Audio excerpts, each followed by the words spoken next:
नमस्कार, मैं पुष्कर सिंह कोरुंगा शिखर साहित्य अकादमी के डिजिटल प्लेटफॉर्म पर एक बार आप सभी का हार्दिक स्वागत व अभिनंदन करता हूं। दोस्तों, जैसा कि आप घर पे सकुशल होंगे और कहीं न कहीं अपने स्टडी, अपना अध्ययन व अपना कार्य को निरंतर कर रहे होंगे। और दोस्तों, आज जिस टॉपिक पर मैं चर्चा करने जा रहा हूं वो कहीं न कहीं एक महत्वपूर्ण है, जो कहीं न कहीं हमारे देश के लिए और एक करंट अफेयर्स की दृष्टि से भी महत्वपूर्ण है। दोस्तों, अगर मैं बात करूं तो आज 2 अक्टूबर को जो है भारत के पूर्व प्रधानमंत्री लाल बहादुर शास्त्री की जन्म जयंती है। तो उसी पर जो है मैं एक छोटा सा विश्लेषण करना चाह रहा हूं। तो आइए दोस्तों देखते हैं। दोस्तों देखें, आज भारतीय राजनीति में फैले भ्रष्टाचार और उच्च संवैधानिक पदों के लिए नेताओं के बीच मची होड़ को देखकर यह विश्वास नहीं होता है कि देश में कभी ऐसे महापुरुषों को भी देखा होगा जिसने अपनी जीत का पूर्ण संभावना के बाद यह भी कहा हो कि यदि एक व्यक्ति भी मेरे विरोध में हुआ तो उस स्थिति में प्रधानमंत्री बनना नहीं चाहूँगा। भारत के दूसरे प्रधानमंत्री श्री लाल बहादुर शास्त्री ऐसे महान राजनेता थे जिनके लिए पद ही नहीं बल्कि देश का हित जो है सर्वोपरि था। दोस्तों देखें,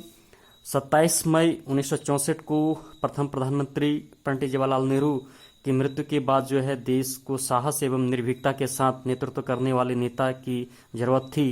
जब प्रधानमंत्री पद के दावेदार के रूप में मोरारजी देसाई और जगजीवन राम जैसे नेता सामने आए तो इस पद की गरिमा और प्रजातांत्रिक मूल्यों के देखते हुए शास्त्री जी ने चुनाव में भाग लेने से स्पष्ट इनकार कर दिया था। और दोस्तों, अनंत जो है कांग्रेस के तत्कालीन अध्यक्ष कामराज ने कांग्रेस की एक बैठक बुलाई जिसमें शास्त्री जी के समर्थन देने की बात की गई और 2 जून 1964 को कांग्रेस के संसदीय दल के सर्वसहमति से उन्हें अपना नेता स्वीकार किया। और इस तरह से जो है दोस्तों 9 जून 1964 को लाल बहादुर शास्त्री जी को देश के दूसरे प्रधानमंत्री बनाए गए। दोस्तों, अगर देखें, लाल बहादुर शास्त्री का जन्म आज ही के दिन 2 अक्टूबर 1904 को उत्तर प्रदेश के बनारस जिले में स्थित मुगलसराय नामक गांव में हुआ था। उनके पिता श्री शारदा प्रसाद एक शिक्षक थे दोस्तों, जो शास्त्री जी के जन्म से केवल 1.5 वर्ष बाद स्वर्ग से धर गए थे। और उसके बाद उनकी माँ राम दुलारी देवी और उनको अपने मायके ले चली गईं और शास्त्री जी की प्रारंभिक शिक्षा उनके नाना के घर पर ही हुई। और पिता की मृत्यु के बाद जो है उनके घर में माली की कहीं न कहीं जो है माली हालत अच्छी नहीं थी। और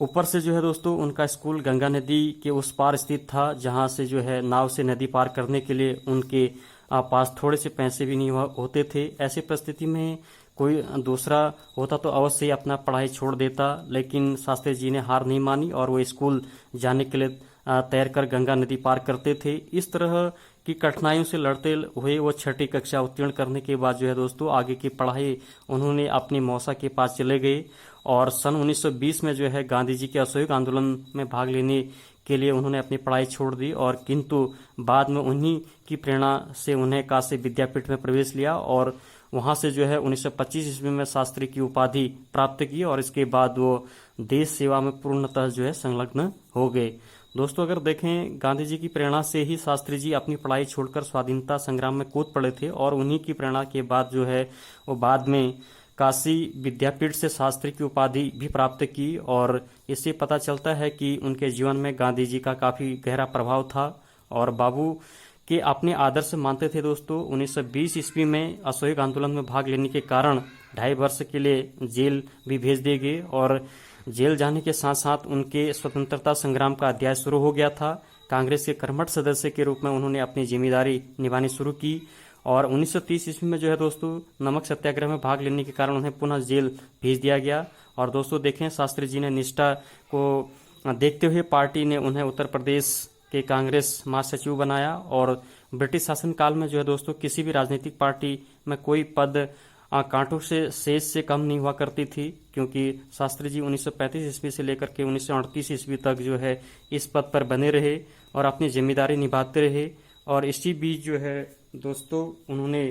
1937 ईस्वी में उत्तर प्रदेश के विधानसभा के लिए वो चुन ले गए और वहीं देखें दोस्तों तो उत्तर प्रदेश के वो मुख्यमंत्री का संसदीय सचिव भी नियुक्त किए गए और साथ ही उत्तर प्रदेश कमेटी के महामंत्री चुने गए। और देखें दोस्तों तो 1941 ईस्वी में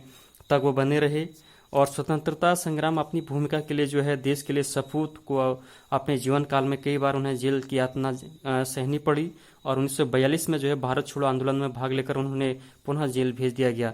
दोस्तों देखें 1946 में उत्तर प्रदेश के तत्कालीन मुख्यमंत्री गोविंद बल्लभ पंत ने शास्त्री जी को अपनी सभा सचिव नियुक्त किया और 1947 ईस्वी में जो है अपने मंत्रिमंडल में उन्हें शामिल किया गया। उनकी कर्तव्य निष्ठा और योग्यता को देखते हुए 1951 में उन्हें कांग्रेस का राष्ट्रीय महासचिव बनाया गया और 1952 ईस्वी में जो है दोस्तों नेहरू जी ने उन्हें रेल मंत्री नियुक्त किया और रेल मंत्री के पद पर रहते हुए 1956 ईस्वी में एक बड़ी रेल दुर्घटना की जिम्मेदारी लेते हुए नैतिक आधार पर मंत्री पद से त्यागपत्र देकर जो है दोस्तों उन्होंने अनुकरणीय उदाहरण प्रस्तुत किया। और 1957 में जब वो इलाहाबाद से संसद निर्वाचित हुए तो नेहरू जी ने उन्हें अपने मंत्रिमंडल में परिवहन एवं संचार मंत्री के रूप में नियुक्त किया। और दोस्तों उसके बाद 1958 में वाणिज्य और उद्योग मंत्रालय की जिम्मेदारी भी जो है उन्हें दी गई। और देखें वहीं तो 1961 में गोविंद बल्लभ पंत जी के निधन के उपरांत उन्हें जो है गृह मंत्री का दायित्व भी सौंपा गया। दोस्तों देखें कर्तव्यनिष्ठता एवं योग्यता के साथ साथ उनके संवैधानिक पदों पर रहते हुए सफलतापूर्वक उन्होंने अपने दायित्व को निभाया और 9 जून 1964 को सर्वसम्मति से जो है देश के दूसरे प्रधानमंत्री बन गए। देखें दोस्तों तो शास्त्री जी से कठिन परिस्थिति की सहजता से साहस, निर्भीकता एवं धैर्य के साथ सामना करने की अनोखी क्षमता रखते हैं और इनका उदाहरण जो है देश के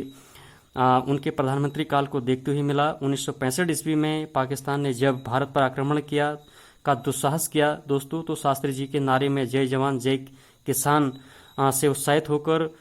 जहां एक ओर जो है दोस्तों वीर जवानों ने राष्ट्र की रक्षा के लिए अपनी प्राण हथेली पर रख लिया तो दूसरी ओर किसानों ने अपनी परिश्रम से अधिक अन्न उपजाने का संकल्प लिया। और दोस्तों इसके परिणाम स्वरूप ही जो है युद्ध में भारत की अभूतपूर्व विजय हासिल हुई, बल्कि देश में अन्न भंडार भी पूरी तरह भर गए। और अपनी राजनीतिक सूझबूझ और साहस के बल पर जो है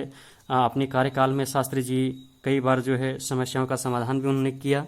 दोस्तों देखें 1965 में भारत पाकिस्तान युद्ध की समाप्ति के बाद जनवरी 1966 में संधि प्रयत्न के सिलसिले में दोनों देशों की प्रतिनिधियों की बैठक में ताशकंद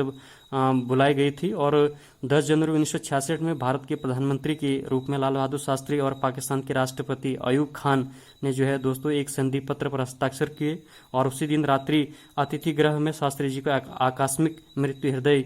गति रुक जाने के कारण